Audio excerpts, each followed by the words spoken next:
바울은 어떻게 해서든지 빌립보 교회 소식을 듣기를 원했습니다. 빌립보 교회뿐만 아니라 어, 소아시아 지역의 여러 교회들을 사도 바울이 세웠고, 그리고 그 교회들이 주 안에서 계속해서 성장하고 있는지 혹은 시험에 들지 않았는지 이런 것들에 대해서 알고 싶어 했던 것이죠. 바울은 지금 로마 옥에 갇혀 있는 상태이고, 그래서 빌립보 지방을 자기가 직접 방문할 수 없었기 때문에 누군가를 보내서 그 빌립보 교회 소식을 듣고자 했습니다. 그래서 속히 디모데를 보내겠다고 이야기합니다. 디모데야말로 바울과 같은 심정으로 빌립보 교회를 사모하는 사람이었기 때문입니다. 빌립보 교회에 사람을 파송한다고 했을 때, 누군가 나의 마음을 전달할 수 있고, 그 교회 소식을 나에게 가장 잘 전달해 줄 사람이 누구 있을까? 바울이 딱 떠올랐을 때, 가장 적임자는 바로 디모데였습니다. 성도들은 그리스도일의 적임자가 되시기를 바랍니다. 우리는 그리스도일의 적임자가 되어야 됩니다.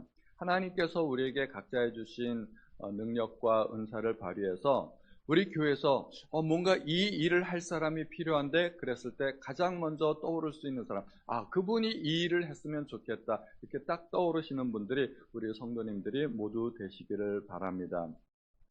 그런데 그런 일들을 하려면 적어도 능력이 필요한데, 사실은 능력보다 더 중요한 것이 마음입니다. 디모데는 어떤 사람입니까? 바울에게 있어서 뜻을 같이하여 빌립보 교회 사정을 진실히 생각할 수 있는 유일한 사람이었다는 것입니다. 바울의 마음을 똑같이 디모데도 가지고 있었던 것입니다. 그리고 또한 디모데는 자기의 일보다 그리스도 예수의 일을 구하는 사람이었다고 표현하고 있습니다. 바울에게는 자식 같은 사람이었고 제자였고, 또 바울과 함께 복음을 위하여 수고한 사람이었습니다. 적임자라는 뜻은 바로 이런 사람이죠. 보내는 사람의 마음에도 흡족하고, 또 받는 사람의 마음에도 흡족한, 모두에게 합당한, 모든 사람이 인정할 수 있는 그런 사람이죠. 능력도 필요하지만 능력 못지않게 필요한 것이 바로 성품입니다. 그래서 잠언에서는 충성된 사자는 그를 보낸 이에게 마치 추수하는 날의 얼음 냉수 같아서 능히 그 주인의 마음을 시원하게 하느니라 말씀하고 있습니다. 충성된 사자가 그런 일을 감당할 수 있다는 것이죠. 그래서 직분을 맡은 사람에게 가장 필요한 성품은 충성입니다. 맡은 자들에게 구할 것은 충성이라고 하지 않았습니까? 그래서 우리가 주님의 일을 할 때, 교회 일을 할 때 은사와 능력도 중요하지만 중요한 것은 신앙과 성품입니다. 능력이 물론 중요하지 않은 것은 아닙니다. 능력도 중요합니다. 그러나 단순히 노래를 잘한다고 해서 앞에서 찬양 리더를 하는 것은 아니라는 것입니다. 임영웅이 우리 교회 나온다고 해서 갑자기 찬양 리더를 하면 되겠어요? 그렇게 하면 안 되겠죠. 노래 잘한다고 찬양 인도하는 게 아니고, 사회에서 회계사무소를 경영한다고 해서 우리 교회 와서 갑자기 예수 믿은 지 얼마 안 되는데 교회 재정을 맡게 됐다, 이런 일을 하게 되는 것은 아니라는 것입니다. 교회는 절대로 능력만으로 일하는 곳이 아닙니다. 사회에서는 능력이 인정받는 곳일지 모르지만, 그러나 교회는 신앙과 성품이 훨씬 더 중요한 곳입니다. 그래서 바울은 상황을 보아서 앞으로 디모데를 보내겠다 이야기를 하고, 또 상황이 괜찮아지면 내가 직접 방문하고 싶다, 그 표현도 하고 있습니다. 나도 방문하고 싶은데 일단은 상황을 봐서 디모데를 보내겠다 하고 이야기를 하는 것입니다. 그런데 지금 당장은 디모데를 보내는 것보다 우선은 에바브로디도를 보내겠다고 이야기합니다. 25절에 나오는데, 에바브로디도는 어떤 사람입니까? 후반절에 보면 그는 나의 형제여, 함께 수고하고 함께 군사된 자여, 너희 사자로 내가 쓸 것을 돕는 자라. 에바브로디도는 빌립보 교회 성도 중에 한 사람으로서 지도자급에 있는 사람이죠. 그리고 빌립보 교회에서 사도 바울을 돕기 위해서 여러 가지 위문품을 가지고 필요한 연보를 가지고 사도 바울에게 파송한 사람입니다. 그리고 사도 바울의 곁에 있으면서 어느 정도 일정 기간 옥바라지를 할 수 있도록 그렇게 빌립보 교회에서 파송한 사람이었습니다. 그런데 에바브로디도는 좀 안타까운 일이 생겼습니다. 바울을 돕기 위해서 왔는데 중병에 걸려서 목숨까지 위태로운 지경에 이르게 된 것입니다. 선한 목적을 위해서 바울을 방문했는데 왜 병을 얻게 되었을까요? 이게 아무도 참 이해하기 어려운 상황입니다. 그러나 우리는 주님의 일을 할 때 아무리 선한 사역 중에라도 반드시 어려움이 있을 수 있다는 것을 기억해야 됩니다. 주님의 일을 한다고 해서 어려움이 절대 없는 것은 아니라는 것이죠. 오히려 주님의 일을 할 때 사단의 극심한 방해가 있을 것이고 또한 어려움이 있다는 것입니다. 에바브로디도는 바울을 방문한 과정 중에 병들게 되었습니다. 이게 단순히 감기 몸살 앓는 이 정도가 아니라는 것입니다. 아주 심각한 고열이 나고 그냥 끙끙 앓아 누워서 일어나지도 못하고 심지어 죽을 수도 있는 그런 정도의 심각한 병이라는 것입니다. 27절에 보니까 그가 병들어 죽게 되었으니 이제 뭐 언제 죽을지도 모르는 그런 상황까지 간 것입니다. 우리는 이런 상황을 통해서 참으로 안타까운 마음을 가질 수도 있지만 또한 이 질병을 통하여 에바브로의 질병을 통하여 그 자신과 또 바울과 빌립보 교회는 어떠한 반응을 보이게 됐는지 이런 것들을 우리가 한번 살펴보면 참 좋을 것 같습니다. 바울과 에바브로디도는 로마에 있고 또 빌립보 성도들은 그 멀리 빌립보에 있고 바울은 어떤 마음을 가졌겠습니까? 바울은 매우 걱정을 많이 한 거죠. 27절에 보니까 하나님이 그를 긍휼히 여기셨고 그뿐 아니라 또 나를 긍휼히 여기사 내 근심 위에 근심을 면하게 하셨느니라. 당연히 바울이 근심을 하겠죠. 28절에도 그러므로 내가 더욱 급히 그를 보낸 것은 너희로 그를 다시 보고 기뻐하게 하며 내 근심도 덜려 함이니라. 그러니까 에바브로디도가 쾌차하자마자 바로 돌려보내는 거죠. 왜냐하면 빌립보 성도들이 걱정하고 있으니까. 그런데 바울도 너무 걱정하고 근심하고 있었던 것입니다.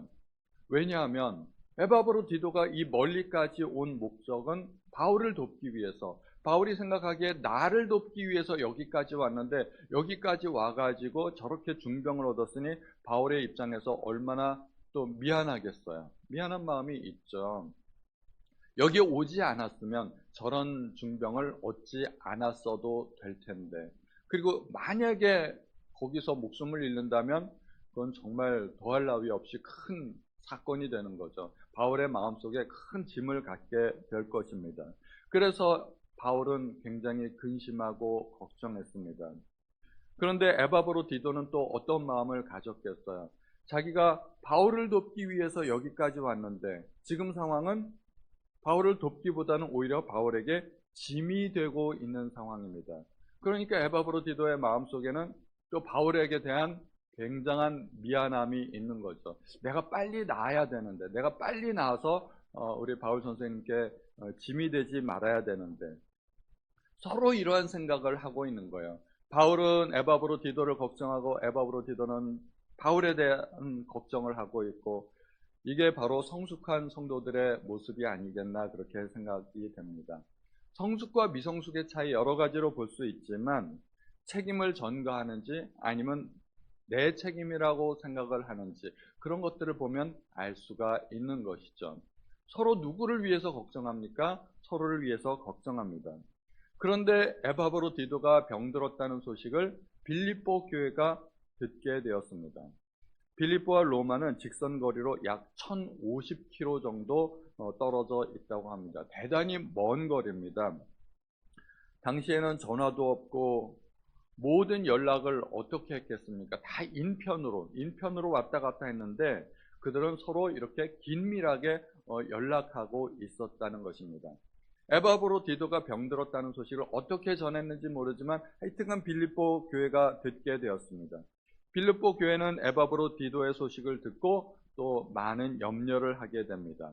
누구를 위해서 염려할까요? 에바브로디도를 위해서, 또 바울을 위해서. 우리가 파송한 에바브로디도가 저렇게 병들었으니 어떡하나 하고 근심 걱정이 막 태산같이 있겠죠. 우리가 파송만 안 했어도 저렇게 병들지 않았을 텐데 에바브로디도에게 미안하고 또 바울에게도 미안하고 도우라고 보냈더니 오히려 짐이 되었네. 아유, 이를 미안해서 어떡하나, 이런 생각이 아마 들었을 것입니다. 그런데 빌립보 교회가 그러한 일로 걱정하고 염려하고 있다는 소식을 또 누가 듣게 되는가 하면 바울과 에바브로디도가 또 그 일을 듣게 된 거예요. 인편으로 갔다가 왔다가 이렇게 했겠죠. 그래서 빌립보 교회가 염려한다는 소식을 듣고 바울의 걱정이 더 커졌어요. 이제 에바브로디도만을 위해서 걱정했었는데 이제 빌립보 교회가 걱정한다는 얘기를 듣고 아이고, 교회에게 내가 또 폐를 끼치게 됐구나 하는 그런 마음이 들게 된 것이죠. 그리고 에바브로디도도 마찬가지죠. 내가 바울에게만 미안했는데 이제는 빌립보 교회 성도들한테도 같이 함께 미안하고 죄송스러운 마음이 들고 그런 상황이 된 거죠. 그러다가 정말 하나님의 은혜로 에바브로디도가 쾌차하게 되었습니다. 서로 열심히 다 기도했겠죠. 바울도 기도하고 교회도 기도하고 에바브로디도 자신도 자신의 병을 위해서 기도했겠죠. 그래서 하나님의 은혜로 낫게 되었습니다. 그리고 이제 바울은 이제 모든 상황을 정리하기 위해서 이제 조만간 디모데를 보내겠다, 나도 가겠다. 그러나 지금 당장은 에바브로디도를 너희에게 보내는 것이 가장 중요한 일이겠다 싶어서 에바브로디도를 바로 보내고 있는 것입니다. 그러므로 여러분들한테 퀴즈를 하나 보낼까요? 바울은 빌립보서를 썼습니다. 이 편지를 전달한 사람은 누구일까요? 그 사람이 바로 에바브로디도입니다. 이 빌립보서는 에바브로디도가 자기가 직접 들고 빌립보 교회에 가서 전달을 하게 된 것입니다. 그래서 우리가 이 상황을 통해서 알 수 있게 되는 것은 서로에 대한 관심과 사랑에 대해서 하나님은 반드시 응답하신다는 것입니다. 이게 중보기도의 능력입니다. 나를 위해서 기도하는 것도 당연히 하나님께서 들어주시는 거지만 나보다 다른 사람을 배려하고 걱정했을 때 하나님은 기뻐하시고 기도에 응답하신다는 것입니다. 그리고 합심해서 기도했을 때 더욱더 큰 능력이 있다는 것입니다. 그리고 바울은 이제 에바브로디도를 1차로 보내고 그 상황을 봐서 디모데를 보내고 상황이 더 좋아지면 자기 자신도 방문하겠다 결정을 하고 있는 것입니다. 디모데를 보내는 목적은 빌립보 교회의 소식을 듣기 위함입니다. 그래서 이러한 바울과 에바브로디도와 디모데와 빌립보 교회 이런 서로의 상황을 이렇게 돌이켜보면은 참 멋진 교회이고 아름다운 관계를 이루고 있다 하는 그러한 모습을 보게 됩니다. 그들 중에 아무도 이기적인 욕심으로 자기를 위해서 염려하는 사람이 없었습니다. 에바브로디도는 바울에게 짐이 된 것이 미안했고 또 자신의 역할을 감당하지 못함으로 자신을 파송했던 빌립보 교회에게 미안했고 바울은 자기 때문에 에바브로디도가 먼 곳까지 와서 고생하고 죽을 병에 걸렸으니 또 얼마나 에바브로디도에게 미안했겠습니까?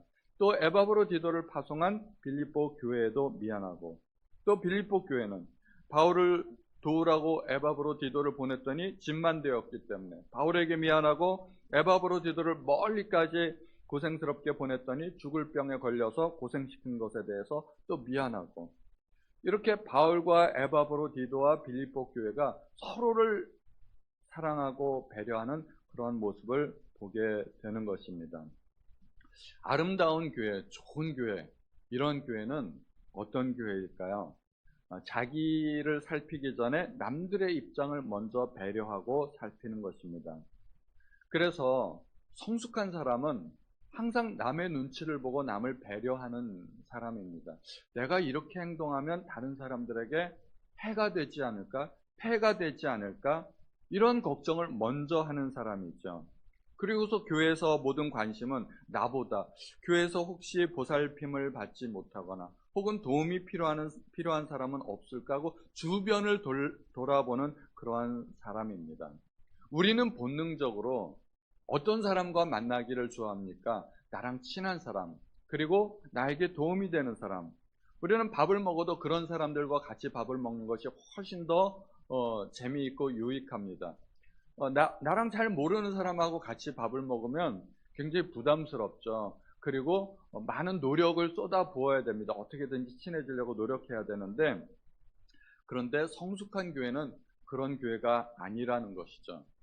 성숙한 교회 내에서는 아무도 왕따가 없어야 되고 어색한 사람이 없어야 됩니다. 교회에서 누가 왕 대접을 받아야 될까요? 제가 가끔 여쭤보는 질문인데, 교회에서 왕 대접을 받아야 될 사람은 담임 목사가 아니고 초신자, 가장 처음 나온 사람이 교회에서 대접받아야 되는 것입니다. 예배 끝나면 우리는 어떤 사람과 만나서 인사해야 될까요? 나랑 친한 사람, 그 사람이 아니고 내가 잘 모르는 사람, 우리 교회 처음 나온 사람이 있다면 우리 교회에서 모든 성도님들이 다 같이 벌떼같이 달려들어서 인사하시고 서로 교제하시고 식사하고 가시라고 그렇게 권면하시고, 그렇게 하셨으면 참 좋을 것 같습니다.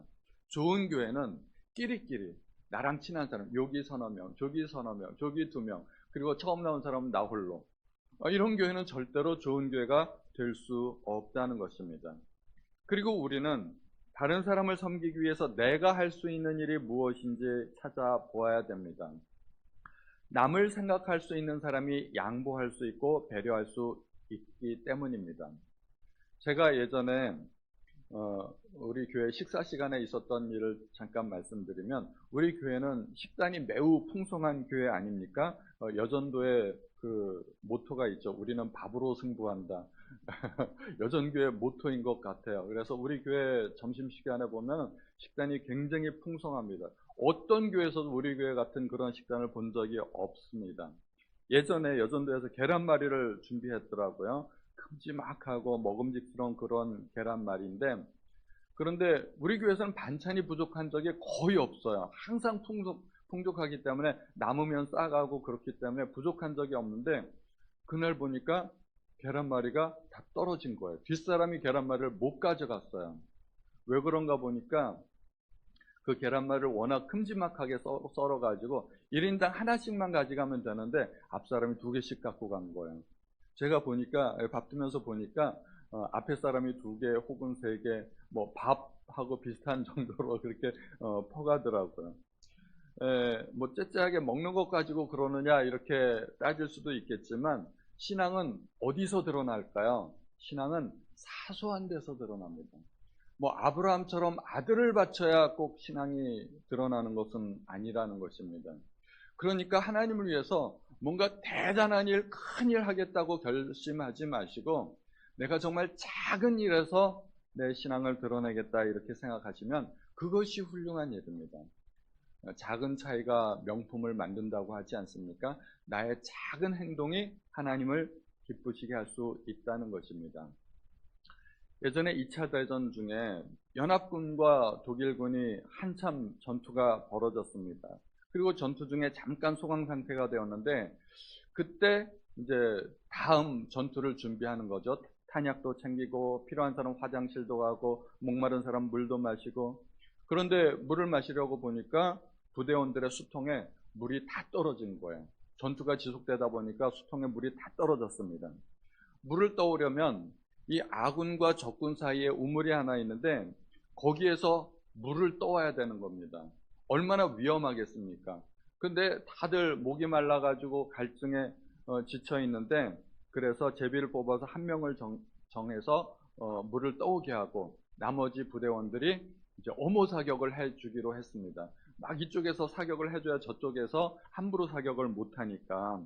그래서 뽑힌 병사가 빗발치는 적의 총탄을 피해가면서 목숨을 걸고 그 샘을 향해서 뛰어갔습니다. 그리고 나머지 대원들이 엄호 사격을 해주었습니다.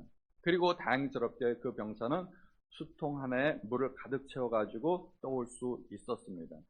물을 떠오기는 했는데 이제 또 한 가지 문제가, 부대원들은 되게 많은데 그 한 통의 수통 가지고 여러 병사들이 나누어 먹기에는 턱없이 부족한 양이었다는 것입니다. 그래서 부대장은 이제 병사들에게 이야기를 합니다. 내 뒤에 나만큼 목마른 전우가 있다는 것을 기억하라. 그러면서 수통을 자기 옆에 있는 첫 번째 병사에게 건네주었습니다. 그리고 그 병사는 수통의 물을 조금 마시고 다음 사람에게 건네주고 또 다음 사람에게 건네주고, 이렇게 모든 병사가 물을 마시게 되었습니다. 모든 병사가 물을 마시고 나서 그 수통에 남은 물의 양은 절반 이상 남아 있었다고 합니다. 기껏해야 한 서너 명 마시면은 바닥날 수 있는 그런 물인데, 모든 병사가 물을 마시고 나서도 절반 이상 물이 남을 수 있었던 원인이 무엇일까요? 나도 목마르지만 내 뒤에 또 다른 목마른 사람이 있다는 것을 기억했던 것입니다. 생사고락을 같이 했던 나의 전우가 기다리고 있는데, 내가 목마르다고 해서 나만 그렇게 다 마셔버리면 안 된다는 것이죠. 그래서 교회는 바로 그런 곳이 되어야 된다는 것입니다.